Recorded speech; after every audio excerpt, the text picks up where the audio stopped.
अगर तुमने धान के खेत में कार्प मछली के बच्चे छोड़ दिए और सोचा कि इस बार तो शरद ऋतु में मजेदार धान फूल मछली खाने को मिलेगी, तो जरा रुक जाओ।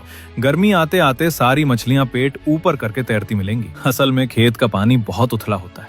तेज धूप पड़ते ही पानी का तापमान बढ़ जाता है और बेचारे मछली महाराज ऐसे पकने लगते हैं जैसे किसी ने उन्हें बिना पूछे सूप बना दिया हो। तब तुम्हारे दिमाग में एक जबरदस्त आइडिया आया। तुमने खेत में कई गहरी फिश ग्रूव खोद दी और एक कोने में लगभग 1.5 मीटर गहरा फिश पॉन्ड बना दिया। फिर खेत की मेड़ ऊंची कर दी ताकि ज्यादा पानी जमा रहे और मछलियों को खुलकर तैरने की जगह मिले। अब चाहे धूप कितनी भी तेज हो, पानी जल्दी गर्म नहीं होगा और अगर मौसम ज्यादा गर्म हो जाए तो मछलियां सीधे गहरे पानी में जाकर आराम से एसी वाली फील ले सकती हैं। अब तुम्हें बस फसल पकने का इंतजार करना है, क्योंकि कार्प मछली और धान मिलकर ऐसी शानदार साझेदारी बनाते हैं कि अलग से चारा डालने की जरूरत ही नहीं पड़ती।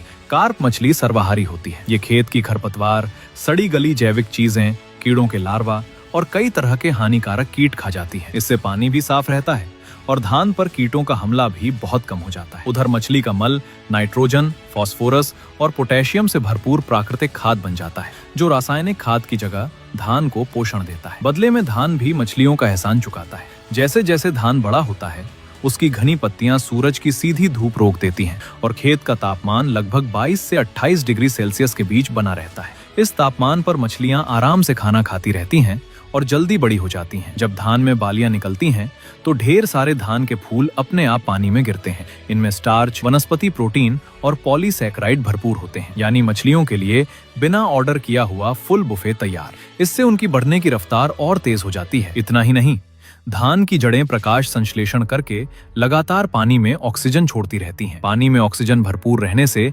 मछलियां पूरे दिन सक्रिय रहती हैं, खूब तैरती हैं और लगातार भोजन खोजती रहती हैं। इससे उनके शरीर में चर्बी कम जमा होती है और मांस कसा हुआ, मुलायम और बेहद स्वादिष्ट बनता है। मछलियों के शरीर से निकलने वाला अमोनिया भी धान की जड़ें तुरंत सोख लेती हैं, इसलिए वो पानी में जमा नहीं होता और मछली के मांस में बदबू भी नहीं आती। यही वजह है कि धान फूल मछली का स्वाद इतना लाजवाब माना जाता है। जब धान पूरी तरह पक जाता है, तब तुम एक ही खेत से धान भी काटते हो और स्वादिष्ट धान फूल मछली भी पकड़ लेते हो। मुबारक हो, तुमने न सिर्फ धान की पैदावार बरकरार रखी, बल्कि उसी खेत से एक प्रीमियम, पूरी तरह प्राकृतिक और इको फ्रेंडली खाद्य पदार्थ भी हासिल कर लिया। यही है धान मछली सहजीवी खेती का कमाल।